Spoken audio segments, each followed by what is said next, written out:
भगवान श्री कृष्ण का जन्म कंस का वध कर समस्त पृथ्वी लोक को उसके अत्याचारों से मुक्त कराने हेतु हुआ था। किशोरावस्था में ही वह गोकुल से मथुरा आ गए तथा दुष्ट कंस का वध किया। कंस की मृत्यु से दुखी उसके श्वसुर जरासंध ने एक विशाल सेना लेकर मथुरा पर आक्रमण कर दिया।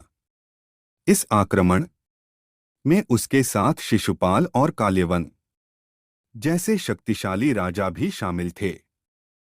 जल्दी ही सेना मथुरा जा पहुंची और मथुरा की राजसभा में कृष्ण तथा बलराम को सेना को सौंपने का संदेश भेजा गया।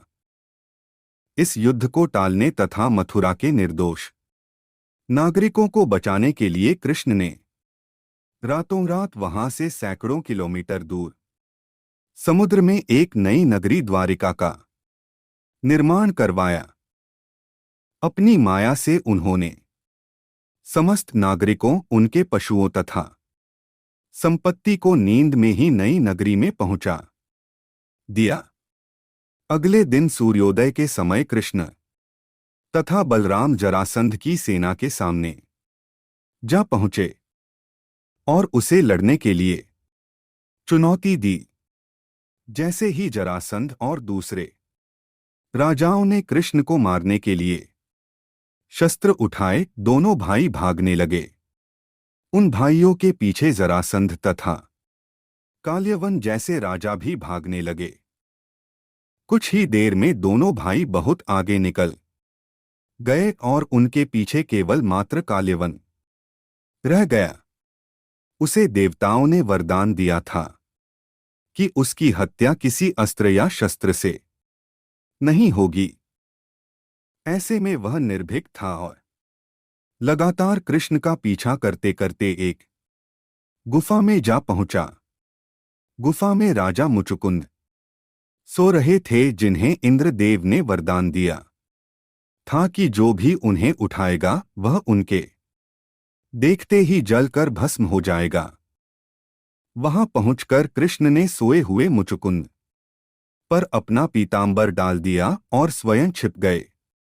काल्यवन भी वहां जा पहुंचा और सोए हुए राजा मुचुकुंद पर पीतांबर देख उन्हें ही कृष्ण समझ बैठा।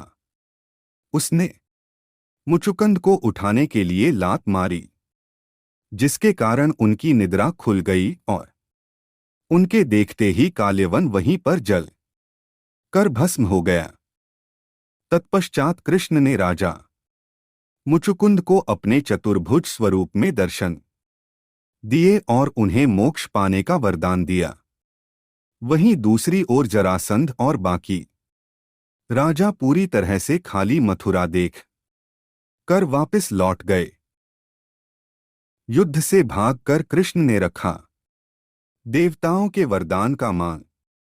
कृष्ण चाहते तो स्वयं भी काल्यवन और अन्य अधर्मी राजाओं का वध कर सकते थे, परंतु देवताओं के दिए वरदान का मान रखने के लिए ही उन्होंने काल्यवन को राजा मुचुकुंद के हाथों मरवाया। इसी तरह बाद में जरासंध का वध पांडु पुत्र भीम के हाथों करवाकर भूधरा का भार कम किया। इस तरह कृष्ण ने दिया दुनिया को उदाहरण। इस कहानी के बाद कृष्ण के नाम के साथ हमेशा के लिए रणछोड़ जोड़ दिया। इस तरह कृष्ण ने दिया दुनिया को उदाहरण। इस कहानी के बाद कृष्ण के नाम के साथ हमेशा के लिए रणछोड़ जोड़ दिया।